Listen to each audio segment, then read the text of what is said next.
I'm joined by personal finance expert Jasmine Birtles now. It's not all good news, is it? Because, yes, they might be getting on the ladder, but 32 grand for a deposit, 100 grand if you're in London is eye-watering for anybody, really, Absolutely. unless you're a multi-millionaire. Yes. So how are people doing it?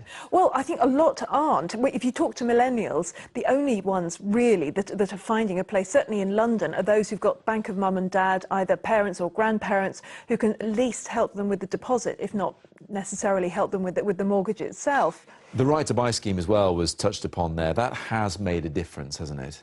Absolutely, and the help to buy scheme also helped. I mean, you've got the government basically guaranteeing the payments of the mortgages. So that meant that mortgage companies were happier to offer 5%, just a 5% deposit, and then not such a high rate on the mortgage itself, because there are quite a lot of 5% deposit mortgages around. In other words, you have to get a mortgage for 95%, but the rates are generally much higher than the other ones. 95% maybe, but then, as we're hearing, you've got to pay it off over a much longer period, 30 years, 40 years even. Absolutely. And as you know, with loans, and a mortgage is just a massive, great loan, the longer you take to pay something off, on the whole, the cheaper the monthly rate, but the total amount that you pay is much, much more. Because when you borrow money, it's really, you rent it. You pay rent in terms of interest. So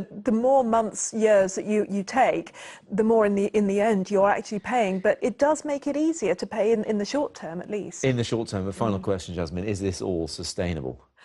Gosh, I've been saying for years that the whole mortgage, the whole housing market's not sustainable, but it keeps going. I think at the moment we are seeing a softening of the house prices, particularly in London. I think it will probably expand into the rest of the country this year because simply the uncertainty, people are not wanting to make big financial decisions when they really don't know what's happening.